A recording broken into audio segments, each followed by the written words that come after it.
What is up, Level Up Nation, and welcome to the November 14th edition of OTN's Level Up Live, your home for the hottest takes in gaming news. My name is Fiasco. You can call me John, and I am joined, as always, by my beautiful co-host. Some call him Vanna White. I say that he's my Pat Sajak to my Vanna White, the king of the courtside king. Joey, what's up, buddy?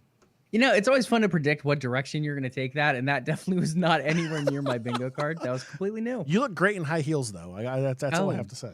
It's fantastic. Don't know if I could walk in them quite as well as I look, though. Walking, I don't think anyone can walk in those, and like people who do, like, I don't know how. I don't know how. It's just my feet hurt looking at those, but yes. What's up, buddy? How you doing today? I'm doing all right. Still getting over a cold. If you guys remember from last week, if you tuned in, I was kind of developing a cold. It has just continued to go on. I think I'm at the tail end of it. I'm not coughing like every sentence, so it should come here and there. I apologize in advance, but for the most part, we are working our way through it, hopefully done by the weekend. I like how Joey has a schedule for his illnesses. You know, you got to just push them real hard. Take enough zinc, take enough vitamin C. Get the job done. Zinc is a part of my daily vitamin routine. No joke. Zinc. I think it's a lot of people sleep on zinc. 100%. Like this. Yeah. Anywho, it's not a diet podcast. It is a video game podcast, believe it or not, which means Nation. Make sure you follow the show on X or Twitter or whatever we're calling it, and Facebook at OTN Media. We're on Threads and Instagram as well at OTN_media. So far, that's currently all the platforms we're on. Who knows? Maybe we'll do BlueSky or Mastodon if that's still a thing, or Hive if that's still a thing. I don't know. There's so many alternatives out there. Who knows? Too many alternatives. Damn many. So make sure you follow the show there. And while you're on all those amazing platforms, guess who else is on those platforms? That's right, Joey and myself. Follow Joey at Courtside King, myself at Is This Thing John. If you're here watching us live on YouTube, first off, welcome. Thank you so much for tuning in on our new home for Level Up Live here on YouTube. You can see those handles on your screen right in front of you, right below those mugshots you're currently staring at. Hi. That's us. If you're listening on the podcast version, check out the show notes below. They are there for you as well. And Nation, while the live show on YouTube is the place to be, we do offer the show in podcast form. Check out the Level Up podcast, available on your podcatcher of choice roughly 24 hours after the live stream or whenever I remember to upload the files. I'll go ahead and throw myself under the bus there on that one because I could see a little twitch in Joey's eyes. He's like, 24 hours, more like 24 days. Any whoosies. Yes, that's the goal. Yes, hit that sub, hit that like, hit the bell button. It's all that YouTube crap I still don't know yet, but it's all good. Joey, what in the world are we talking about today on Level Up Live? Absolutely, John. We have quite a bit in the Nintendo section over here. We have the Nintendo World Direct, and you look at the DK part of the park. Pretty excited for that. Nintendo is going to start pushing more and more Donkey Kong stuff as we kind of move forward. And I think they have some fun game announcements planned there as well. But the first thing we saw was a reveal of the new section of their park, which I believe is opening next year, if I remember correctly. So pretty excited to go through some of that. We also have an update from Pokemon on the TCG game.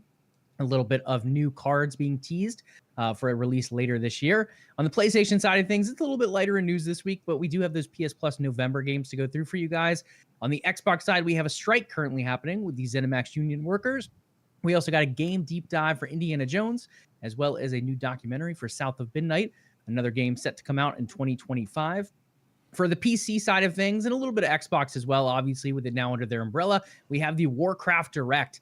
We know John is a big fan of World of Warcraft, and there is quite a bit of news packed in there. NVIDIA's new GeForce replacement app is out now. And John, there's still more. We got some OG game modes and other great news to touch on in today's show. Nerds, you are going to have a great episode today. Let's put it that way. Joey, we have our topics. It is time for another amazing edition of Level Up Live. But before we even do that, it's homework time. I know you're feeling under the weather, but Joey, I hear alcohol makes everything better. What is your drink of choice for episode 348? My gosh, Level Up is almost legal, it feels like. What are you drinking, sir? I'm going with tea tonight, as I said, getting over the cold, and for all the OG games we're talking about, I got a Oh, little Overwatch League mug too. Speaking of OG, is that the Justice mug on the other side? Is it the Washington it Justice? is Yeah. the Justice mug. Let me see if I can do this without spilling. Yeah. So that was one of the launch mugs, if I'm not mistaken. I believe so. Matte yeah. Black too, big fan. Yeah, solid. Joey, I will go ahead and carry this one. So the wine gods have blessed me, Joey. They have opened up a Total Wine right next to my office, and which is literally right down the street from where I live, and it's great. It's fantastic. May have just doxed myself. I don't care. Which means not only do I have access to amazing wine, I also have access to one of my favorite ciders now, as it's the only place that carries it. Cobbler House is a local Virginia cidery, if that's a thing. Cidery, is that correct? Okay. They have a sub-brand called the Apple House. This is the infamous, highly touted, and I believe I brought on the show once before, apple donut cider.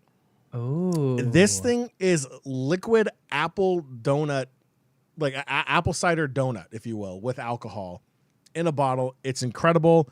It was my go-to for Mason games that tipped off at 12 or 2 o'clock on Saturdays.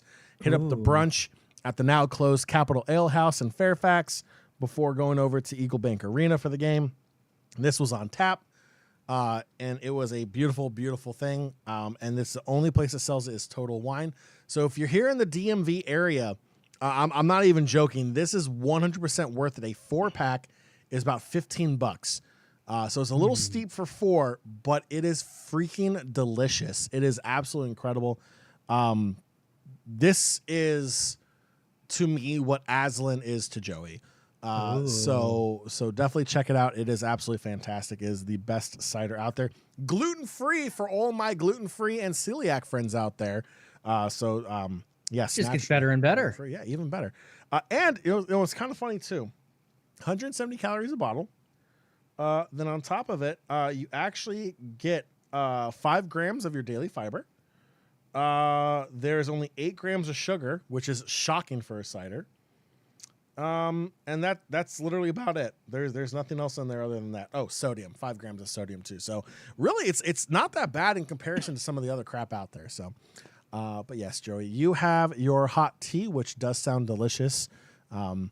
But I will have my hard apple donut cider. We have an amazing show here, not just for us to talk about crap, but for you, our listeners and viewers, to enjoy as well, Joey. So without further ado, let's grab that barrel and slam it down and head on over to our good friends at the Bread Brand. You got it, Freddie. First off, Freddie? is Nintendo. You said ado, so I just had to play off of that, right? I was trying to set you up for a Donkey Kong related comment with the barrel smashing. Good old Uncle Freddie. Fred. And I was like, I was thinking OG throwback. I was like, I haven't heard the name Freddie Ado in a hot minute. But yes, I can see the barrel approach as well. Speaking of, let's roll our way over into that Donkey Kong segment. The Nintendo World Direct. John, I don't know how we want to do this. I did link a video as well as an article with some photos in it. We can kind of walk our way through the park a little bit if you want to. It looks pretty cool. So there's already a Mario Park. It's already themed. You got the castle. You have the pipes. You've seen Nintendo World, guys. It's been around for about a year now with different published photos and all different videos and such. With that being said, it is now expanding to its second layer of the park, which is going to be DK World. There's multiple rides over here. I think there's like a Kong Mountain type of thing. There's a little bit of a throwback to the classic Kong with him throwing the barrel up from a higher area. It's kind of cool. There's some cool huts. You obviously have the characters. The Kong family is quite robust per se. You have like Cranky Kong, the grandfather. I'm going to get some of these names wrong, so I'm not going to go through all of them. But Diddy Kong, obviously very popular. DK, many good old monkeys over there. But I think this looks cool, John. I love the idea of a gaming themed park like this. And I feel like of any franchise to do it with, Mario and Pokemon are your two big ones. Oh, yeah. Now we kind of see that branch off from Mario into the DK world, which I think is going to fit really well in here. It looks like it's about the same size as the Mario side of the park as well. Just kind of looking at an overview map here. I don't know number of rides in comparison, but some of the food options do look delicious as well. Yeah, this is insane. Like when they first announced it several years ago, we covered it here on LvLUp as well. And the idea of being able to get yourself immersed into these wild environments that we've only seen on your TV set or your gaming console is wild, you know, and it's very successful. You know, when you take a look at these IPs that have done incredibly well, take a look at Universal Studios and Harry Potter, take a look at Disney, not just with their original IPs, but Star Wars. You know, that's not an original IP for them. They bought that from Lucasfilms, and Batuu is an amazing tourist attraction for Hollywood studios. So, you know, adding a Mario theme park, a Donkey Kong theme park, a Pokemon part of the theme park as well, I think is absolutely fantastic. In fact, Joey, I completely forgot about this. I actually have a Gengar plushie from the Japanese theme park here. So that's your boy. Gengar is easily one of my favorite top Pokemon there. So yeah, so he's chilling there. Japanese tag and everything still on it. But yeah, those IPs are super successful. Donkey Kong is a beloved character. Fun fact, side note, if you didn't know, DK is actually a nickname of mine that I got on my very first night of college. That is for a story in Discord. That is discord.me/OTN if you want that horrible story.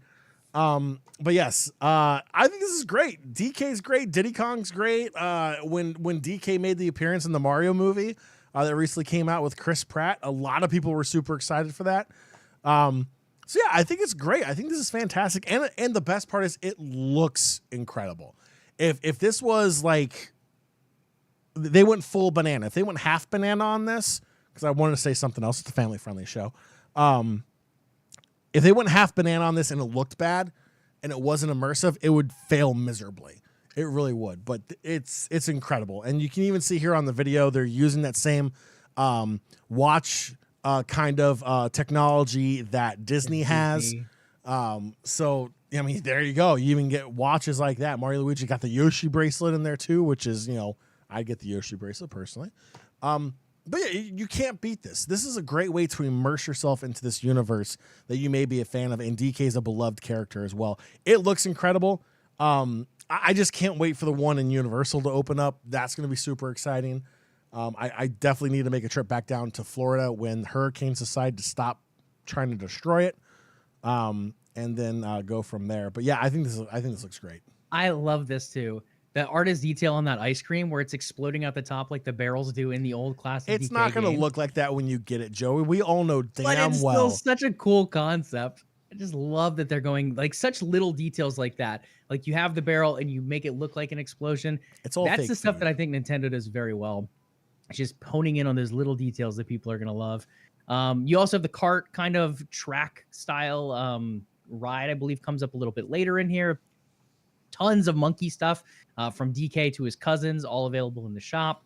You have Funky's Flying By, which I believe is the name of the shop.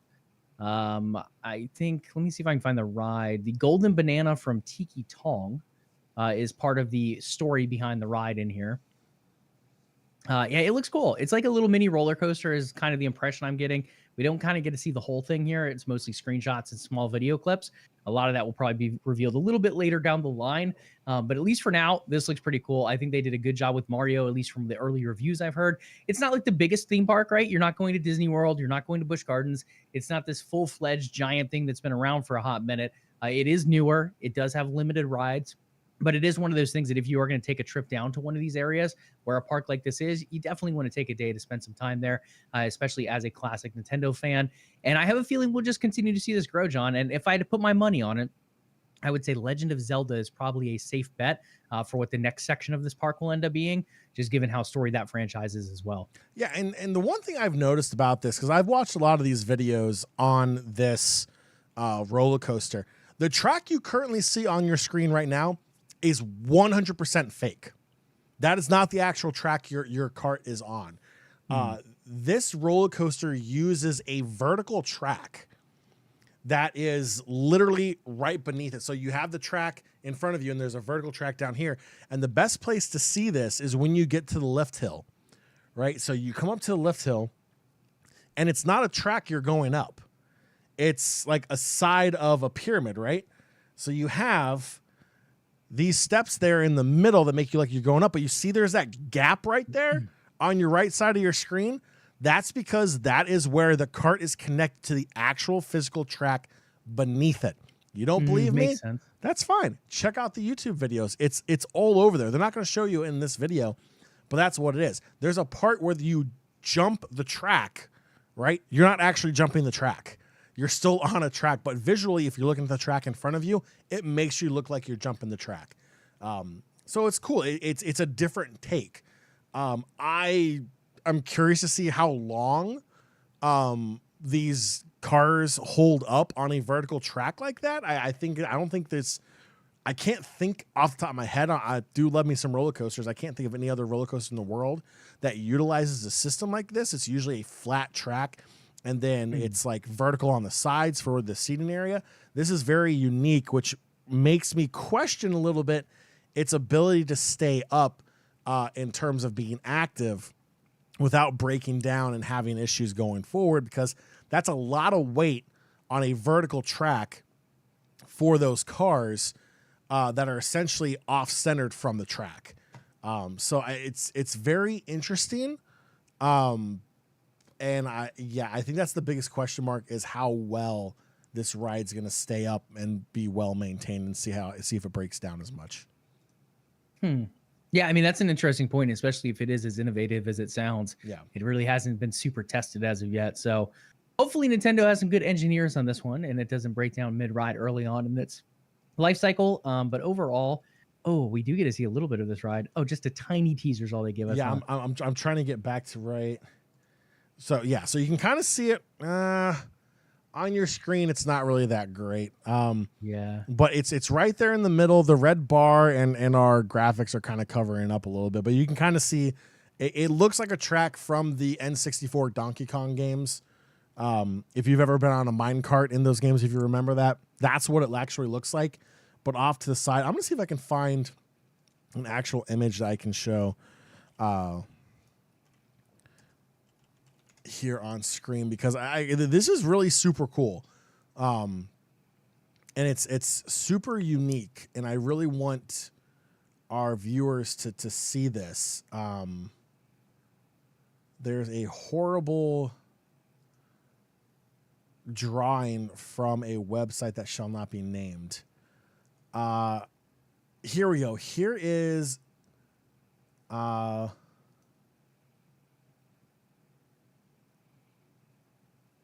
here we go. Let's see. We'll put this up here.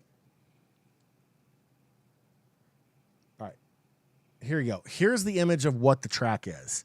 So you have the vertical track. You have this candy cane shaped apparatus that connects it to the actual cart or the wheels to the cart. You're on a fake track above. You're not actually on this track. And you can see there in the second figure to your right how you take that track away, you're still technically on a track. So this is how they're going to give you the illusion that you're jumping the track, when in reality, the bottom track is probably going to do like a little hump in the track, if you will, to give you that little airtime like you're jumping the track. But in reality, it's a fake track in front of you. You're mounted to an actual vertical track where the wheels are on the roller coaster is going to be holding you up. And that's my concern, is that apparatus, because you're not centered. It is off center. The cart is actually being held off to the side. So that's going to put different kinds of strain on those wheels on the track. And yes, there are wheels all around it. That's not anything new. Every roller coaster has that, not just ones that are like this. So that's my biggest concern, is the pressure of it being off centered from the track. Is that going to cause issues and cause maintenance issues for this ride going forward? I would imagine the engineers know better. I'm not an engineer. I don't even play one on television, so I can't really tell you. But that's my biggest concern. I think it's innovative as anything. I think it's great, but that's my biggest concern. Yeah, and it makes sense. I mean, like what you're saying, it's untested, right? Well, I mean, I'm sure they've run their own tests, but as far as like public amusement parks, there really isn't too much like this, at least from our knowledge.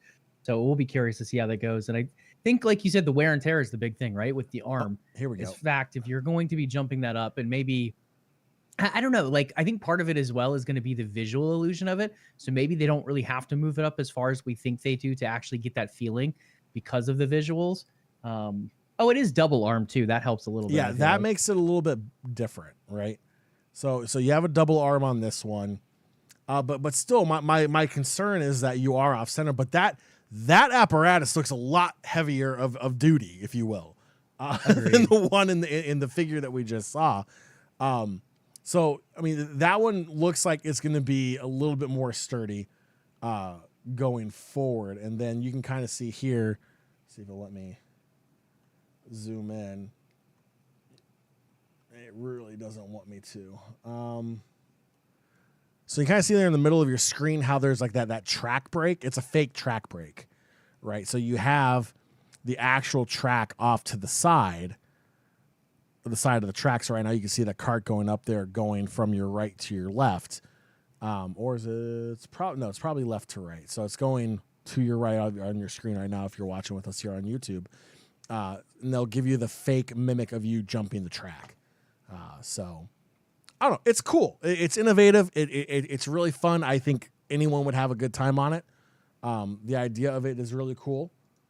So we'll see what ends up happening here as we keep going through some of these images that people have leaked or stolen, if you will, during these test runs. Gotta love drone video. Absolutely fantastic. So and these are it's cool. Other rides that are not Donkey Kong there. So yeah, I mean, overall, I think it's pretty cool. I think it's unique. I think it's different. So there's that. Lots of good stuff to look forward to. If you guys want to keep an eye out for that, I believe it is going to be next year when the DK Park ends up launching. So keep your eyes peeled over there for the next banana coaster at DK World. Pokemon TCG, just a small update here, and nothing really surprising. They just have officially come out and said the new boosters are on the way, and they've given us kind of a rough date estimate, and it's by the end of the year. I think we know this season already goes through November, so the earliest you'll be seeing those new packs is probably early December. I think it might even get pushed even a little bit later than that. But for now, we do have confirmation there will be more packs coming. They didn't give us a number. It could be 2. It could be 3. It seems like 3 is what they kind of like, at least based on this launch. But I would not be surprised if they peel that back a little bit 2 to 2, just to make sure the content drip doesn't become overwhelming for players up front. But we'll have to keep an eye on that one as we get closer. And then trading as well. We know the feature is in there. It's in game. It's just currently not available. There's a little banner on it as of right now. Training has been confirmed. It'll be coming in January 2025. At that point, you'll be able to trade a limited selection of cards. We don't know what any of those cards are. We don't know if that's basic cards, if that's the rarest of cards, what those limitations are at this point. But in January 2025, that feature will begin to be rolled out with a limited selection of cards. And then last but not least, and there's really nothing to this one, it's just kind of obvious, other features are in development. So in case you were wondering if they're going to do any other work on this game, yes, there are other features. I have a feeling we'll probably see something like a tournament mode come later on, or maybe like a ranked ladder with some kind of competitive badges. I don't 100% know how that plays out in the end, but it does feel like that is the direction they probably are leaning. I also think it could be fun to have like a variety mode, like something kind of like a draft mode where you flip a coin to decide what type of deck you have to use. Or maybe you can draft cards into a deck. I could see any of that stuff kind of coming in here, as we've seen it in many other card games before as well. Any other really cool pulls for you, John? I've had some decent full arts, but other than that, I really have not pulled too much. And I am still lacking a gold card. I know a few of you have pulled one in OTN. I believe you have the Charizard or the Pikachu, and then someone else pulled the other one. Yeah, and then I think someone else pulled the Charizard maybe, or the Mewtwo. But I am still lacking. I have none. I have one immersive, no gold. So I am still not super up there in the high-end cards as of yet. Pudding got a God Pack. Ooh. Yeah. Did you see if you had it in your Wonder thing? It was not in there, no. See, I'm hoping that's where I can find one. Yeah, no. No, he got a God Pack. He got a lot of immersive art. Ooh. Nothing too crazy other than that. It actually gave him a double Moltres, which I thought was weird. But no, Joey, my only complaint here is what's the name of this game again? Pokemon TCG. And what does the T and TCG stand for? Trading. Okay. Limited trading. Get the F out of here. Stop it. Stop. It's got to be full trading at some point, supposedly. Yeah, but we're gonna open it up to limited cards from the get. Why? Why are you gonna limit it? That. Like it's a trading card game. That's how this game became popular back in the 90s. Is you would take your binder of Pokemon cards to school before your teacher stole them. You can get back at the end of the semester. And you traded for cards you didn't have, or you traded cards for the Pokemon that was your favorite that you wanted, or if you were competitive and you really needed that evolution, that last stage of evolution for Charizard, you would trade for a Charizard. It may cost you a Scyther, an Eevee, and a Magnemite. I don't know. Whatever it is, like, you traded for it. This limited traded crap is stupid. I read that and I was like, you've got to be kidding me. Trading is literally in the name of your game and you're going to limit it at the start. I get it's at the start still, but like the fact that this game even launched with trading disabled blows my mind. Okay, I'm mixed on that one. I've heard the argument that part of the reason was so people could build collections first. I can see that argument. I think that's fair. But still, January seems too late to me. I feel like people have enough collections at this point. You could have said the first week, right? Launch it in week 2. That's kind of your launch celebration still. Then you throw trading out there. You stick with the name of the game. I don't know. Yeah, I feel like whatever it is, 3 months is just way too long. Okay, Joey. It's been 2 weeks since this game launched. Yeah, I think you could have launched it after week 1. Do me a favor. Open up your app right now and tell me how many cards do you have after 2 weeks? I think I'm like 750, 800, something like that. 663. You're going to tell me I can't trade my 11 billion pincers, my 11 Cottony, or whatever the heck that thing's called. I don't even recognize it as a real I don't even know that name. What? I have 9 Ponytas. Like, what am I going to do? Turn these all into stupid flares? No, I'm not. This is stupid. Flare it up, John. Flare we're gonna have to build an arsenal of cards before we allow trading. You know what? I still don't have a damn Gengar EX. That's all I freaking want. Even stuffed Gengar wants a Gengar EX. I'm just trying to say this. If you're not going to give it to me in a pack, let me trade for it. That's all I want. Dun, dun, dun. They want you to spend your money first. They got to get you in there. No. Get all your dollar bills, y'all. Did you keep the premium pass? I guess, because I didn't cancel it. Oh.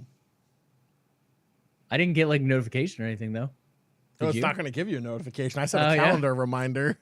And people were on Twitter were like, all right, for all you day one players, this is a reminder to cancel your free premium pass.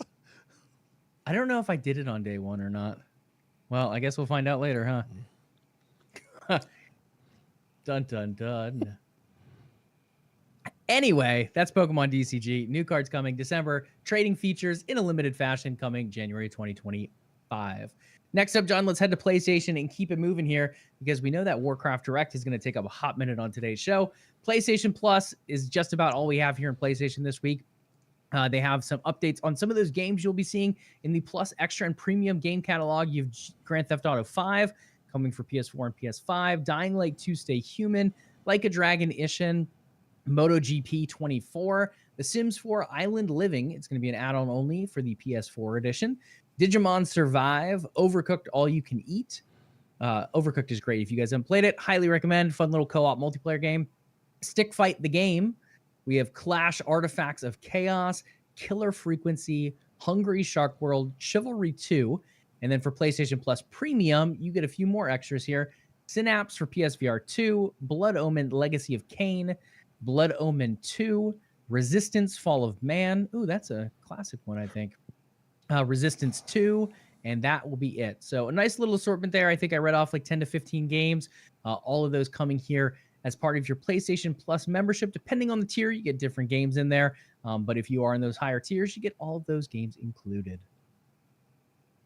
Next up into the Xbox section, we're going to hit the more monotonous stuff first here. ZeniMax union workers have struck, really. They're on a strike in protest of Microsoft remote work and outsourcing policies. This is not something to laugh at. I was just laughing at my pronunciation. This is something I think that is going to be good for the industry. This is something that Microsoft has agreed to when they ended up moving forward with the Activision acquisition. They said, hey, lawmakers, they talked to the unions. They said, we will allow unions within our video game companies if they want to organize. We've seen multiple ones pop up. There's one at Raven for Call of Duty. There's definitely one at Bethesda here with ZeniMax, as you're hearing about now. And I believe there's one or two more mixed in there under that Xbox Microsoft umbrella as well. Now, with that being said, I believe this is the first strike that has come out of it. I know Raven at one point was looking at it, but I believe that was before the acquisition where they did end up doing a strike. This one is going to be a bigger deal. I think it's going to be one of those first ones under that Microsoft umbrella. They're going to come out here. They're going to try to fight for their rights. I don't 100% know the specifics here of what everything involved is, but my understanding of it is more or less the telework policies. We've seen big changes with these at Amazon, at Google, Microsoft, all these big tech companies. A lot of them are requiring return to work, or at least giving telework in a more limited capacity than they did at one point during kind of the COVID years of 2020 to 2022-ish range, where we did see a lot of that telework kind of continue to uptick. Now we're seeing it come back down. On top of that, it sounds like a lot of outsourcing of quality assurance work, which means if you're outsourcing it to another company, your own company is not necessarily hiring as many positions for that quality assurance. It seems like that is the other part, kind of that job security around that part. I like this move overall. I think this is good, and I think it's something that I hope we see more in the industry, to be honest, John. And we've talked about it in esports as well. I really think unionizing in esports would probably be a good move.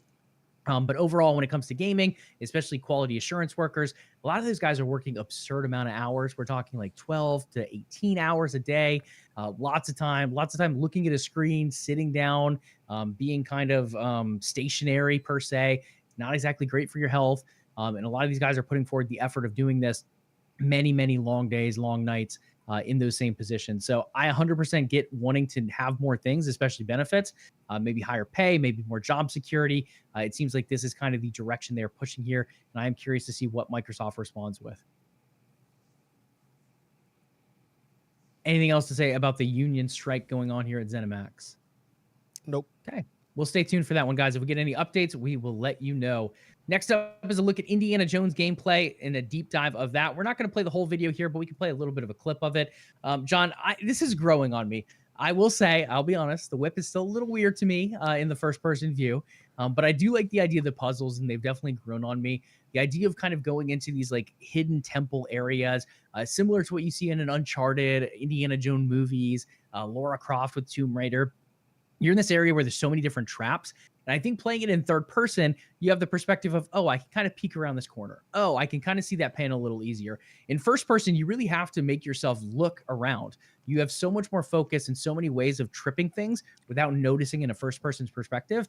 And I think that's really going to maybe not add jump scares per se, but I think it's going to add to the thrill of finding your way around here. If you're in a chamber that starts to fill up with water, if I'm playing Tomb Raider or Uncharted, I can just look around and kind of find the solution potentially easier.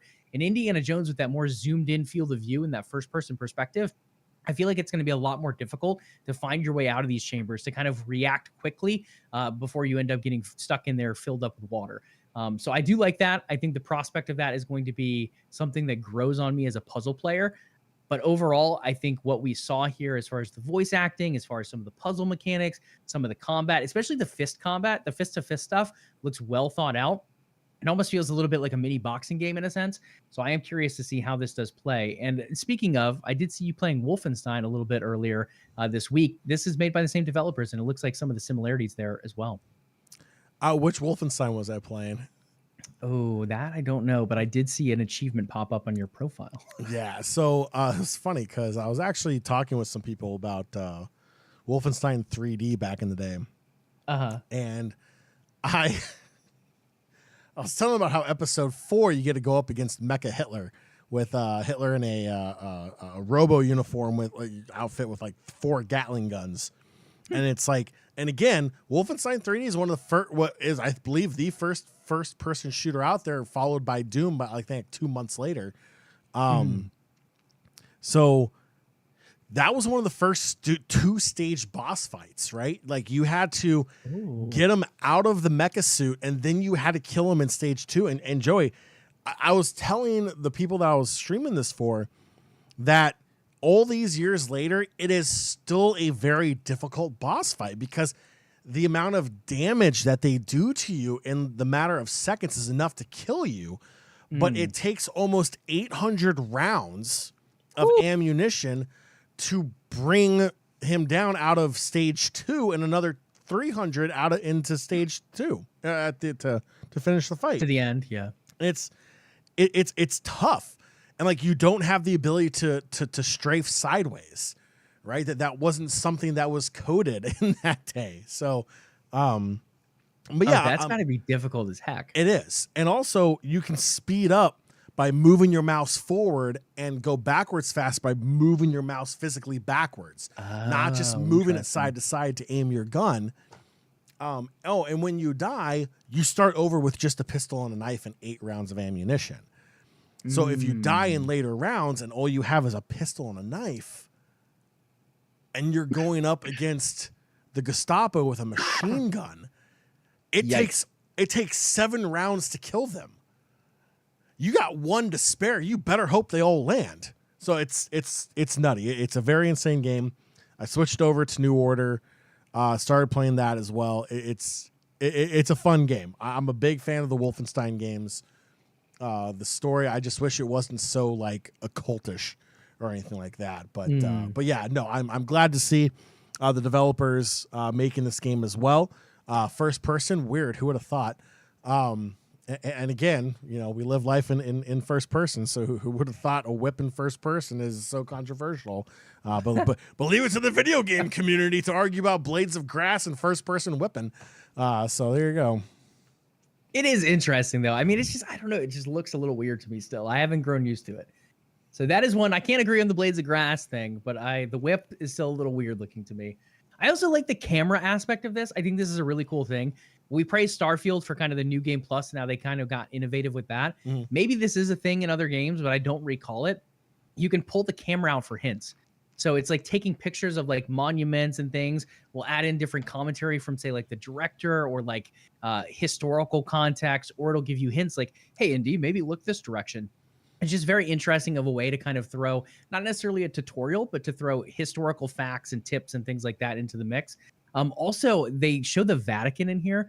It looks like you're going to all different world locations, but one of the ones they really focus on in this is the Vatican. There are some really cool displays in that. Like the environmental design, and I have not played any of the new Wolfenstein stuff, so confession there. But it looks like this team kind of slaps in environmental design. Like some of the stuff is just really, really cool done. Yeah, the environment is very good, and a lot of the not old, but Wolfenstein games, the environment is incredible as well. Return to Castle Wolfenstein, which is the sequel to the original game, which came out in the early 2000s. Even that game had a very good graphic design for it. When you finally escape from the castle and you get down into the town, and right before you go into the crypt, there's your first 3 levels. Absolutely insane. You go in the crypt, it looks great then also. Like when you think about it, you're like, wow, this was actually the early 2000s. It's actually not quite bad. Even though the characters do have like a little bit of a GoldenEye 007 like angular aspect to them in game, it's still a very impressive game for the time it was released. Some of the newer games, environments are great as well. Looks fairly similar to this. Obviously, this is with newer engines. I believe the last new Wolfenstein game was 2015, 2016. So we're roughly 7-8 years removed from that. So obviously, you know, these engines have developed. They've had more time to do this. I mean, graphics look great. Environment looks great. You can definitely see that history of them being able to build these scenes and these environments. So it definitely helps out in the thing like Indiana Jones here, having that Wolfenstein background. Yeah, I think it's going to be really cool. I think it'll be fun to see it again, continue to portray as that first person, something we really haven't seen in kind of these adventure game genres like an Uncharted, like a Tomb Raider. It will be cool to see how that all adapts when this one does launch. Again, guys, Xbox and PC in December. And then for PlayStation a little bit later. Right now, we just know spring 2025. The rumor is sometime in April. Next up on the Xbox news, and we don't have to spend much time on this one, but I do want to mention it. It is worth watching. One of the really cool games, I think, coming next year from Compulsion Studios, or Compulsion Games rather, is South of Midnight. It's kind of this like deep south, a little bit of like voodoo-y type of stuff going on in it. Kind of cool looking creatures, very magical overall. And you're following the perspective of Hazel, this young girl who's kind of working her way through this swampy land. This is a little documentary of the making of the game. So it's going into the art style of the game, the sound design behind the game. It's diving into just the inspiration for the game, why they went with this particular character, why they went with this particular landscape. I really liked it. It's about 30 minutes long, so it does run a little bit long. But if you guys are interested in like what kind of goes on behind the game development pipeline per se, where inspirations may come from, how things get developed, and what order they're kind of made in, this does a really good job of kind of giving a snapshot of that in about half an hour. Highly recommend it. I think this game in particular is going to be one of those games that kind of hits a lot of checkboxes for people. It's new, it's innovative, it's kind of a we really don't have a ton of games that take place in kind of like swamplands or deep south United States, America kind of region, nor do we kind of go into this style of Magic much.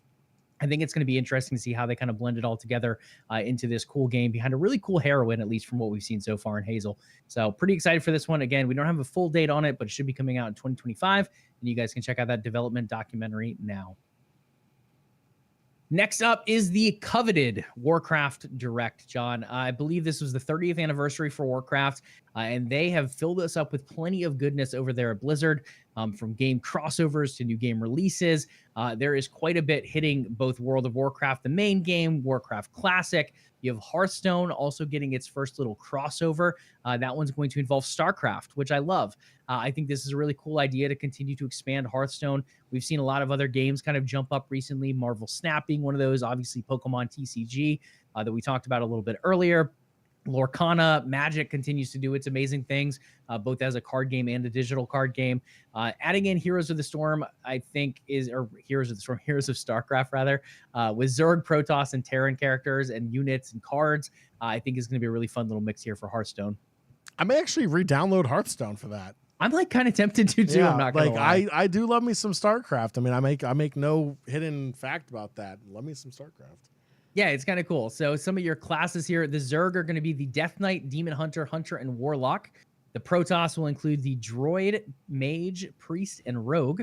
And then the Terran will include the Paladin, the Shaman, and the Warrior.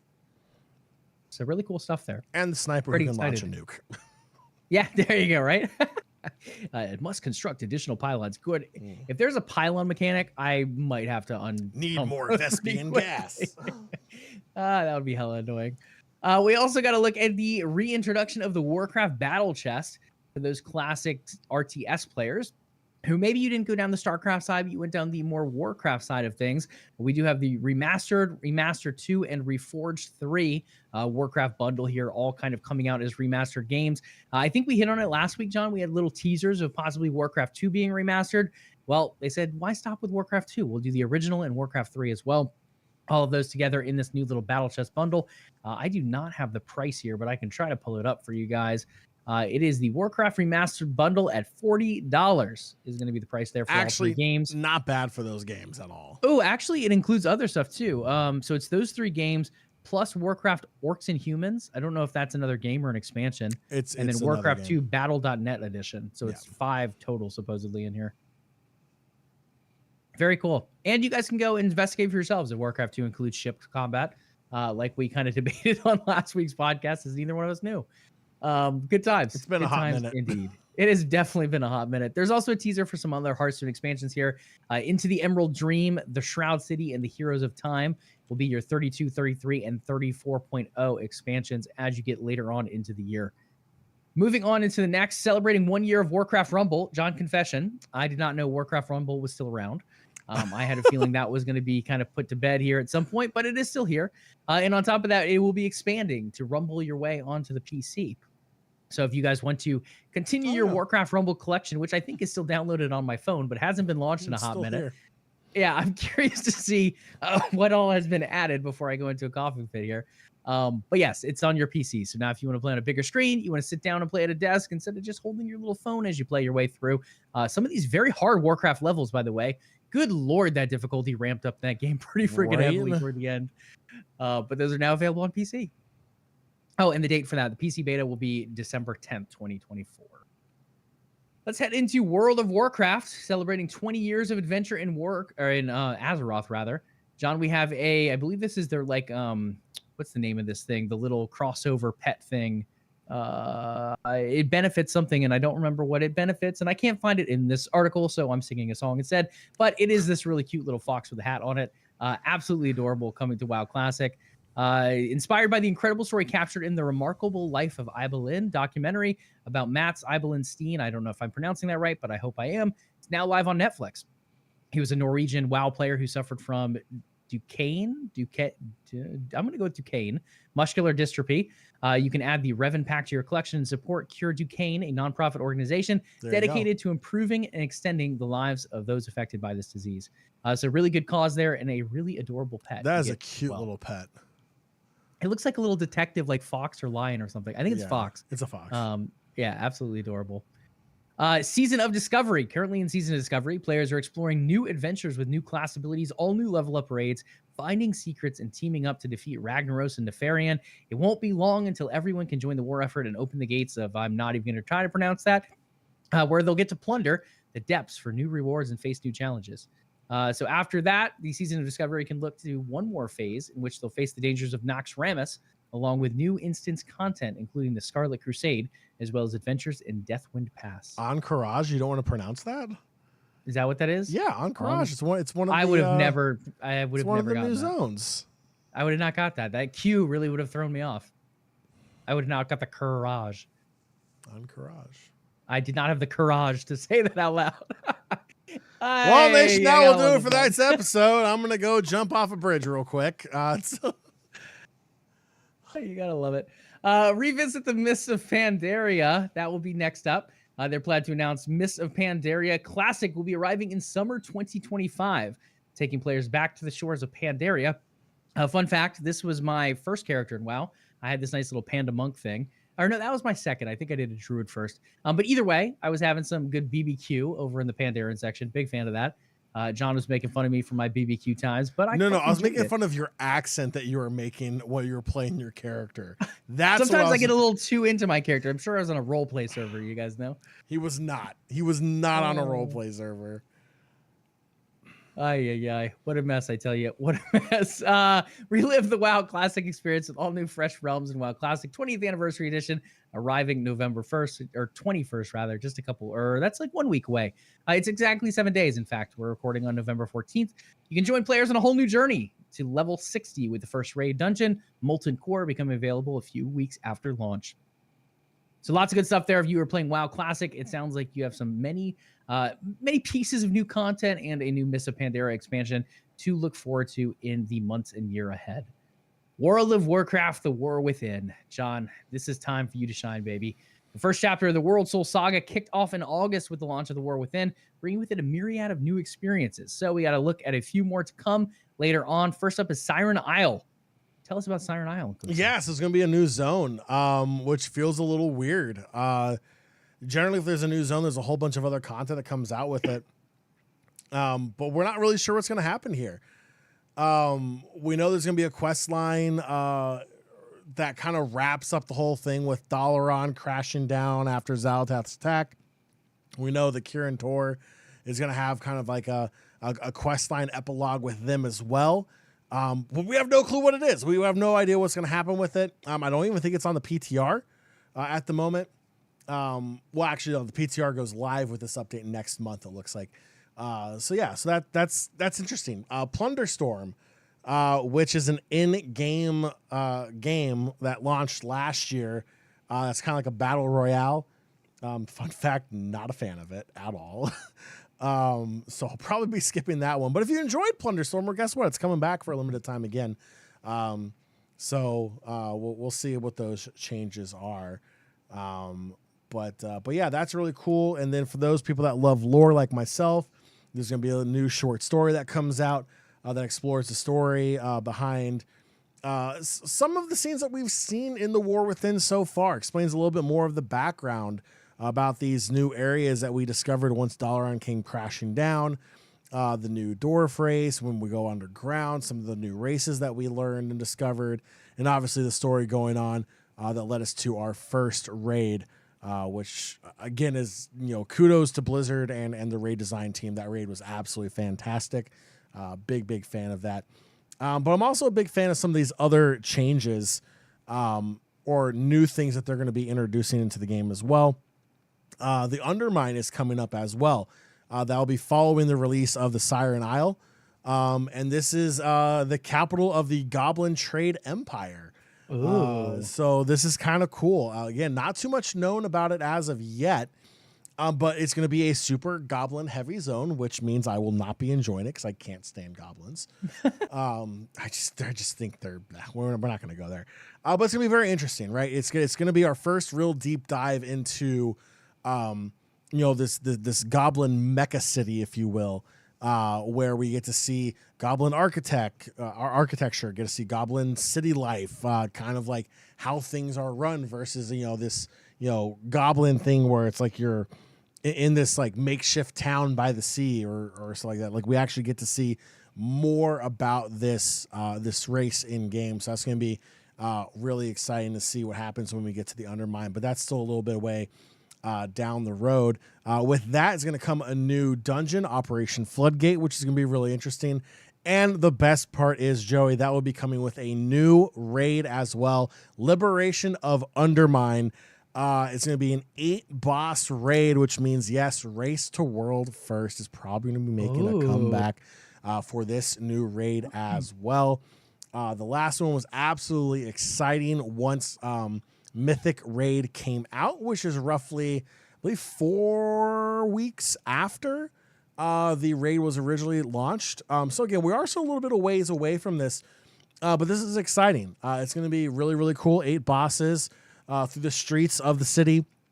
Don't know who the bosses are going to be, but it's going to be interesting. It sounds like it's going to be a little politically charged because the goblins love politics, especially trying to find loopholes to make more money out of it. Sounds like real life. But yeah, it's kind of cool. Looks like Undermines, that is patch 11.1, the first major content update, should be coming towards the end of winter time, it looks like, based upon the timeline, right before springtime, which is when patch 11.1.5 comes out, with new content as well in there. So season 2 just on the other side of winter, but first a lot of really cool content like the Siren Isle, updates to stories and quests there as well, along with the return of some game modes that people are a big fan of, like Plunderstorm coming out as well. And then, Joey, at the end of next summer, yes, I'm going to look that far ahead, we get the expansion reveal of Warcraft Midnight, the expansion that has that amazing purple and blue coloring that we all know and love, where we know Xal'atath will be making a comeback. And yes, World of Warcraft players, hold on to your seats real quick, because I'm about to tell you something that you've been begging for a very, very long time. Player freaking housing is coming to World of Warcraft in Midnight when that expansion launches. Again, that's years away, don't get me wrong. But next summer, we are going to see the expansion reveal right after 11.2 comes out next summer, which will introduce a new zone, new quest, new dungeons, new raid as well. So that will be the 3rd raid. So honestly, it sounds like we're going to the 2.5 year lifespan of this expansion. And by the end of year 2, going into year 3, we're going to have Midnight. So Midnight may be just a year away, possibly a year and a half away at the most, which is incredibly exciting to think, because this lore that they have introduced in this World Soul Saga has been absolutely freaking fantastic. I've never seen the message boards or the World of Warcraft subreddit this not as negative. I should say, like there's some positivity there. So that's a good thing. That's a good thing. But yeah, Joey, I'm super excited about it. I can't wait for it. Classic players, you're getting Classic Mists of Pandaria. Not one of my favorite expansions. I know a lot of people do love it, but it's not one of my favorite ones out there. But for classic players, you'll have all of that as well, as the end of Kata winds down with Deathwing making its ugly appearance at the end, and you get to take Deathwing down in one of the more challenging fights I've ever had in a raid.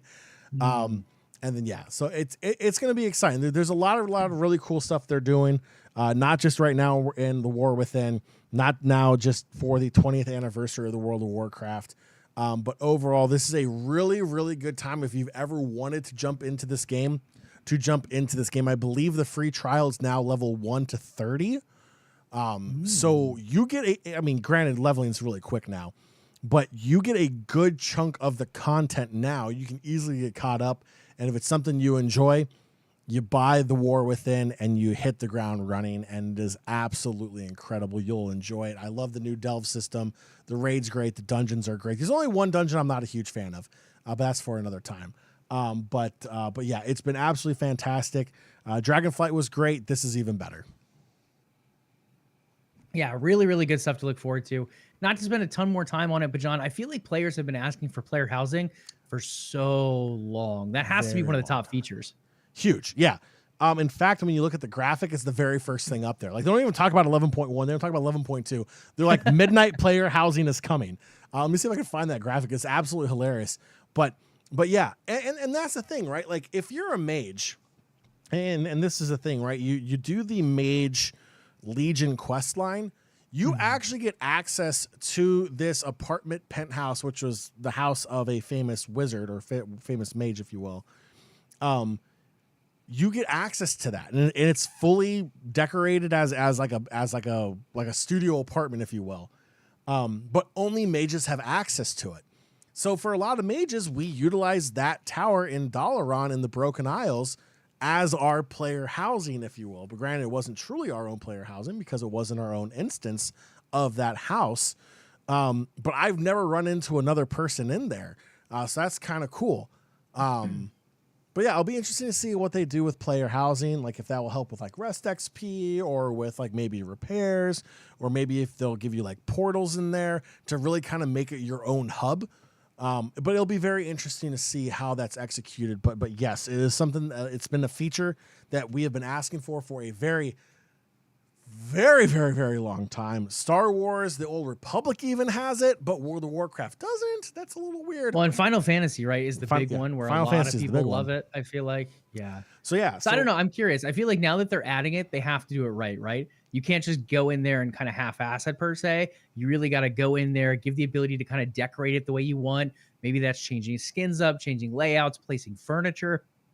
I feel like you have to add all of that in at this point. You can't just go in there and just say, oh, you have this house. It can't just be a new rest area. I feel like it has to come with that customization ability as well. Yeah, so I found the part here in the video of it. So it does unfortunately look like it's a human cabin, which is unfortunate. But I mean, that's at least what we're seeing so far. But hopefully, we don't 100% know. From what it looks like your in-game accolades may be on display in your house as well. Like if you've taken down Onyxion, cool. You'll have Onyxion's head in there. If you've taken down Deathwing, you're gonna have Deathwing's heart in there possibly. It's gonna be very interesting to see what happens here. I think it's another great way for Blizzard to introduce microtransactions for people to decorate their damn houses. For sure. Or even include that in the auction house to use for in-game gold to purchase things. So yeah, I think it's going to be very, very cool. I think it looks great. It's, again, coming in midnight, and a nice little, there you go, 254 million World of Warcraft players lifetime. That's absolutely insane. Warcraft players. So yeah, that's really cool. But yeah, there you go. Housing. Absolutely wild stuff. A big anniversary there. 30th anniversary for Warcraft. You have the battle chest if you want to dive into that classic content for World of Warcraft players. As John said, there's tons coming. Tons of new content for the live. What is the live version called, by the way? Is it the live version? Yeah, live. Is that what it is? It's either live or retail, maybe. Yeah.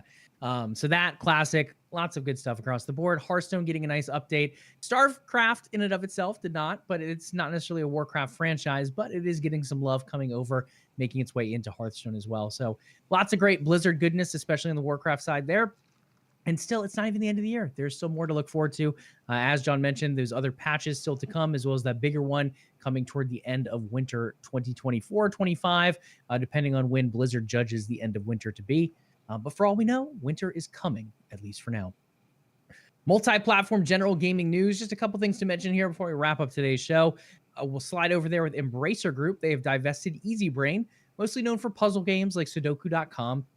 They are giving it to Miniclip, which, by the way, John, fun fact, I did not know Miniclip was still around. But apparently they're doing all right because they are buying EasyBrain here from Embracer for $1.2 billion. We're talking 100% of the company and 100% in cash. I don't know if Mini Clip is backed by someone, but they are definitely splashing the cash around for this investment. And it seems to fit in their portfolio, right? Mini Clip, from what I remember, was kind of those small Java/Flash games, a lot of quick mini games that people would like, I don't know, play at work or play at school or just play to kind of pass some time on a computer. Now buying up other games that kind of do the same thing, like Sudoku, little puzzle and mind logic games like that. Feel like they fit right into that umbrella.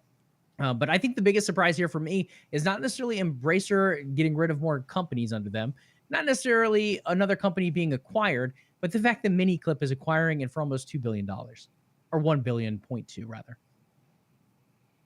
Wild stuff. So MiniClip still around, MiniClip still thriving. John, did you ever play MiniClip back in the day? I did not know. You never played anything on MiniClip? No. Oh my gosh, you got to check out MiniClip sometime. It sounds like it's still around, so it's probably still a thing. Looking at some other classic things that are now finding their way back into the mix. Overwatch 2. Will John download again now that they have a classic mode? 6v6 with the original hero roster. I've heard mixed things from this. I've heard some people absolutely love it, and they're like, why did we ever go to Overwatch 2? And I've heard other people say, good God, these abilities and characters were terrible in Overwatch 1. Why did we ever play this? So it's very interesting kind of seeing the mix over here with some people hitting that nostalgia. Others, like after a few games, wow, this was really bad. It is just very, very interesting. But one thing it seems like a lot of people agree on is that 6v6 was the best mode. Whether they agree on the character abilities back then, that's up to question. But the mode itself, it seems like 6v6, at least with bigger groups of friends, seemed to be a lot easier to play. But it's only for 3 weeks. At least for now. I mean, Look, we've seen some of these other games bring it back and then throw it out and then bring it back. And here's what I'm going to say. Depending upon what evolution of Classic 6v6 we're playing, right? Is this going to be where early Mercy has the mass res, where Mercy can get a 5-man res? That answers my question. The answer is yes. That honestly may make me download this game. That was when Overwatch was good. Blizzard did the dumbest thing and made Overwatch 2. 6v6 is great. Yes. For those people who joined in Overwatch 2, you missed out on a lot, and I really don't appreciate your slander on what the original Overwatch was. It was super competitive. It was super fun. Joey, we met a lot of our OTN Discord members on the OG Overwatch game as well. I feel like 5v5 has just kind of made this game not as enjoyable, right? Like having 2 tanks, and the idea of switching your comp up between either 2 heavy hitters or which off tank you're going to take for what abilities, whether you're on offense or defense. I feel like that's kind of gotten lost a little bit in 5v5, where really it comes down to just which one can absorb damage the most for whatever your objective is. It lost its identity. Part of me wants to think this is Blizzard testing the water, like, hey, maybe we did mess up. Let's see how many people actually play Overwatch Classic for these 3 weeks and go from there. Hopefully a lot of people do, and hopefully Blizzard reverts it back, because Overwatch 2 is an absolute nightmare. It's not like they really have a competitive scene or anything anymore, right? They killed Overwatch League, so why the hell would it matter? Right. It is one of those things, and I'm curious if this is a test mode for that, right? If a lot of people come out and over those 3 weeks, if your heavy player count is going to the 6v6, plays it for a while, and then they still requeue for the 6v6 versus going back to 5v5, I think that's probably some of the data they will use to maybe fine tweak this mode, or maybe bring an instance of this back, possibly permanently, possibly as the main mode overall. It's one of those things that I think we're gonna have to watch going forward. But I do agree. I feel like, at least for me, the creativity of 6v6 was much more interesting. Yes, you have one more character, so it's a lot easier to be more creative and come up with crazier comps. But it feels like the direct focus of having one tank is too easy. And maybe not easy to play against per se, but easy to know what the opposition is trying to do. You're going to try to find your way around the DPS. The tank has a harder time peeling because it's only a single tank. With 2 tanks, you could almost branch off, right? Like you could keep your group together and kind of layer different types of CC and such on the opponent. You can kind of peel your way around corners and such together. I think this way opens up more ability to kind of flank as well, right? You could send that diva around the side. you could come up with a Winston and jump in from a different angle. And I think that's something that we are lacking in 5v5 now. You can have a D.Va or a Winston, but you can't have both together. And you kind of cut out the ability to really move around, not being around one tank. And you cut off kind of those 2-point collisions. You cut off kind of snaking around and catching people from behind. Sure, you can still flank with like a Tracer, absolutely, or a Genji or whatever you want to. But you just don't have that tank ability to really make it quite as effective outside of some little poke here and there. And I feel like 6v6 brings a lot more of that. Yes, I think some of the abilities probably need to be cleaned up a bit. And again, this is the original state of Overwatch. So this is before like patches even came through in the original Overwatch. We did see those obviously improve abilities and such later down the road. Like Symmetra, for example, her stuff completely changed. I mean, John mentioned Mercy. Some people like that one, some people not as much if they were Mercy mains. But the Symmetra one, I think a lot of people can agree with, was a good change overall looking back. And it's one of those things that I think some people will see with this. And I think 6v6 is a great idea, but I do think you need to bring some of that tuning and tweaking as well into the mix to kind of make it feel at home. You don't like the Symmetra car wash? There was some interesting stuff with the old Symmetra, I will say, the good old turrets back in the day. But yeah, I mean, they changed so many characters too. I honestly can't remember all of them.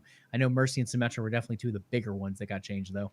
I'll tell you what, there was nothing better than Bastion was another big one. Playing Mercy and seeing your team get absolutely devastated, and someone in your team goes, "Hey, Mercy, hide," and you're just like, done. You knew all the places to hide. And then you see everyone goes down, but that wipe doesn't pop up on your screen, and everyone goes, "Where the fuck is Mercy?" Oh, pardon me. Where is Mercy? I think it was the first F-bomb we've dropped on LvLUp there. I'll have to go back and edit that one out. Where is Mercy? And then Mercy swoops in and gets the 5-man res because Mercy's invincible when you res. So it's great if you don't kill her on the fly in. So I loved it. I thought it was great. It's devastating on the other end when it happens, but it's a lot of fun when you do it. Yeah, absolutely. So if you guys want to check it out, again, as John said, it is a limited time, about 3 weeks out there in the wild. It did drop on the 12th.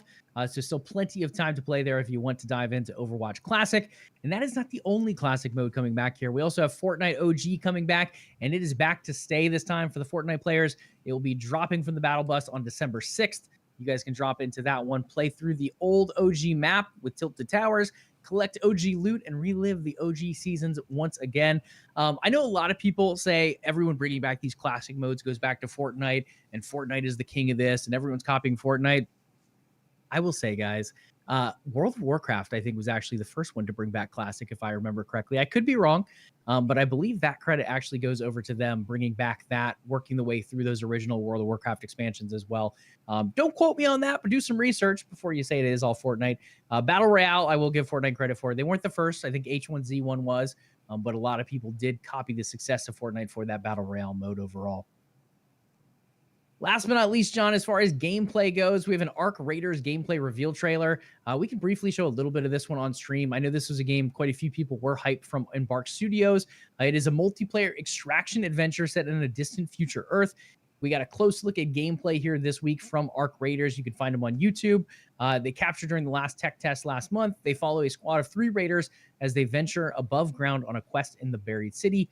Arc Raiders is set to release in 2025 on PC via Steam and Xbox Game Store, PlayStation 5, Xbox Series X and S, as well as on cloud streaming, at least at launch, on NVIDIA GeForce Now. So if you're interested in kind of like a looter shooter extraction game here from Arc, or rather, Endeavor? Where is it? I don't remember the studio name that I just said earlier. With that being said, Arc Raiders game 2025. It looks fun, and I know it's on quite a few people's radars since we've kind of seen some teaser trailers. I think this is the first gameplay reveal that I know of for this one, and I feel like this one could be a little popular at launch. Last but not least, upcoming events. Jeff Keighley has announced that this year's The Game Awards 2024 nominees will be revealed on Monday, November 18th. John, I think I saw a head shake over there at noon. One of the things I do want to mention with this is Jeff has gotten a lot of criticism the last 2 years for announcing the nominees before the nomination deadline. So people could technically go another week of nominating people after the deadline, or before the deadline, rather, that he came out and announced the nominees. So he's not a week early this year, I don't think. The deadline is typically that 3rd week in November. So I think Jeff waited for the deadline this time, taking that feedback to heart. With that being said, we will get those nominees November 18th at noon on Monday ahead of the only big the show second week. Thursday, December 12th. This What's is only that? the second week of November. That's what I mean. So November 18th is the third week. It's the start of the third week. It is. But I think last year it was November 16th or something was the last day to nominate. And I think he announced on like the 14th or the 10th or something. So it was before those nominations closed. I think the 18th is probably the deadline for them to close. So pending any crazy shifts, we should have a pretty complete list. Mm-hmm. I know. The criticism of Keeley, we call it around here at times. But I am excited. I'm curious to see what the Game Awards does this year. It seems like there are quite a few popular games out there. And it won't necessarily be a sweep, I don't think, like it was last year with Baldur's Gate 3. I think between Astrobot and then obviously some of the acting in Senua's Saga, Hellblade 2. You have Black Myth Wukong also did extremely well. Dragon's Dogma. Quite a few games up there that could be up for some good nominations. And then your free Epic Games of the Week for those on PC or those with a mobile device to be able to go on the internet and claim them even if they don't have a PC. These are free until next Thursday at 11 a.m. That is Snakebird Complete, $14.99 normally, currently free until next Thursday. And then Castlevania Anniversary Collection, that one I actually might pick up, $19.99, also free. Everyone loves free. Go claim your games from Epic, whether you have a PC or not. You might have one in the future, or you might just play on your laptop at some point. Neither one of these games is super graphically intense, so you might be able to run it right now. With that being said, John, I think that does bring us to the end of today's show. Oh, snap. Here I am trying to load up the closing song and everything else, and beat me to the punch. There we go. There's the closing music. Well, Nation, that's going to do it for this edition of Level Up Live. But before you go, make sure you follow the show on YouTube to catch the next episode of Level Up Live. If you listen to the show on our podcast feed, please do leave us a review. The Level Up Podcast is available on Spotify, iTunes, Google Play, and your podcatcher of choice. Look us up, and we are there for you. We would love to hear from you. We have multiple ways for our community to reach out and interact with us. Joey, what are some of those ways? Absolutely, guys. You can find us on X and Facebook at OTN Media. You can also find us on Instagram as well as Threads at OTN_media. Find us on Discord, join the conversation, gaming, sports, and much more. Discord.me/OTN. And last but not least, you can also find us over here on YouTube, just searching OTN Media to find the channel. All right, so make sure you tune in next week. That is Thursday, November 21st. As far as I'm concerned, I think we're good to go for that one, right, Joey? I believe so. Cool. Awesome. 21st. Probably after that, it's Thanksgiving, so probably not that one. But the 21st, we will be back as we continue to cover the latest and greatest in gaming news. Do your ears and eyes a favor. Hit that sub and follow and notification bell button, whatever it is on YouTube, so you know when the next episode of Level Up Live is ready for your entertainment pleasures. We'll catch you all next week. Enjoy your weekend. Remember, be nice to your fellow gamers online. And as always, level up.